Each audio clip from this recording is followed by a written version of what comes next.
You know, the world of English is a fun and exciting place to be. I'm so glad you could join me for another lesson.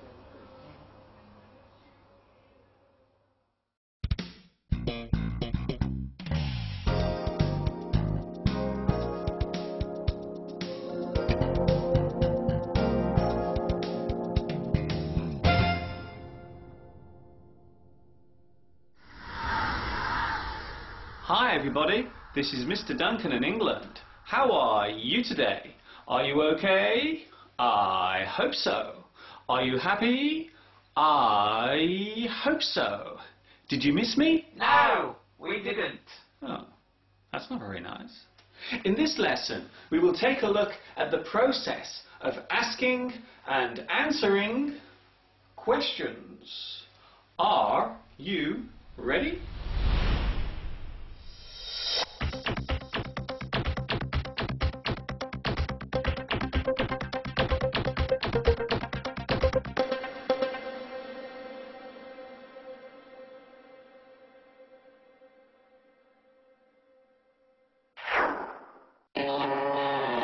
A question is a sentence that generally needs a reply.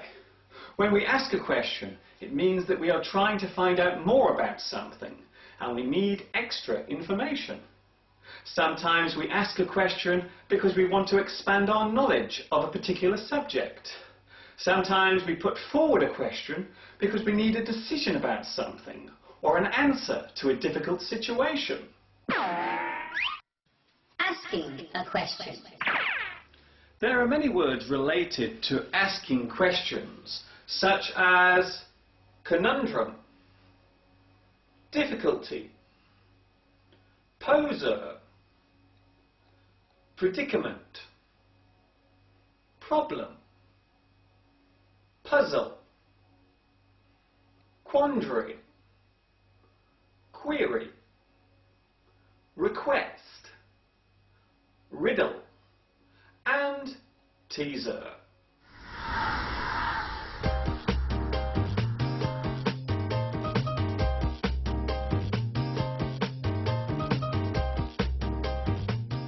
Before asking a question, we normally begin with a prefix sentence, such as, I have a question for you.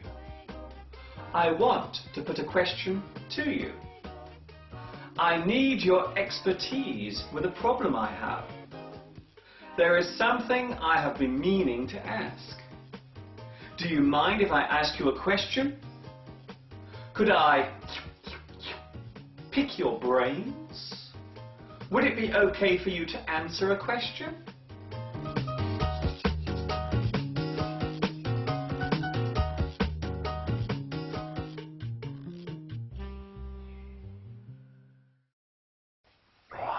Sometimes, before asking a question, we ask the person if we can ask them a question, which is itself a question.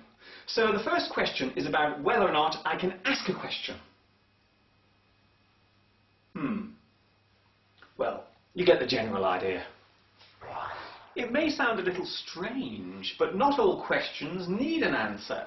Sometimes we ask questions as a way of expressing the way we feel, or as a way of showing our frustration. We call this a rhetorical question. For example, could my day get any worse? How am I going to pay the money back? Am I going crazy? Could you make any more noise? Do you think I'm going to stand here and listen to you?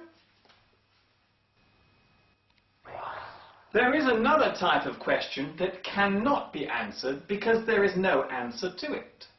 We call this type of question a paradox.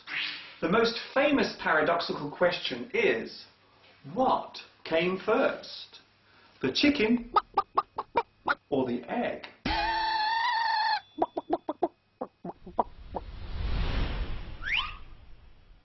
Answering a question. There are many words connected to giving an answer to a question, such as comeback, counter, react, reply, response, retort, and solution. You are such a beautiful plant. Yes, you are. Fortunately, answering a question is not so complicated or difficult to do. You only have two choices when responding. You either know the answer or you don't. If you don't know the answer, you simply say, I don't know. I have no idea. I haven't a clue. It beats me. You have me there. I'm stumped. Don't ask me. I dunno. There is a situation where you may not want to answer the question. Maybe you feel that the question is rude or too personal, so you refuse to give an answer. You can say, I'm sorry, I don't want to answer that. That is not a good question to ask. You should not ask me that. I cannot tell you. No comment. That is for me to know and for you to find out. Mind your own business. So next time, before you ask a question, think carefully about whether it is good to ask it and if the other person will be willing to give a reply. Before I finish my lesson today, I would like to say a special hello to my new friends watching in Canada, Egypt, India, Iraq, Pakistan, Poland, and the United Arab Emirates. I have a question for you. Will you join me next time for another lesson? I hope so. This is Mr. Duncan in England saying thanks for watching and ta-ta for now.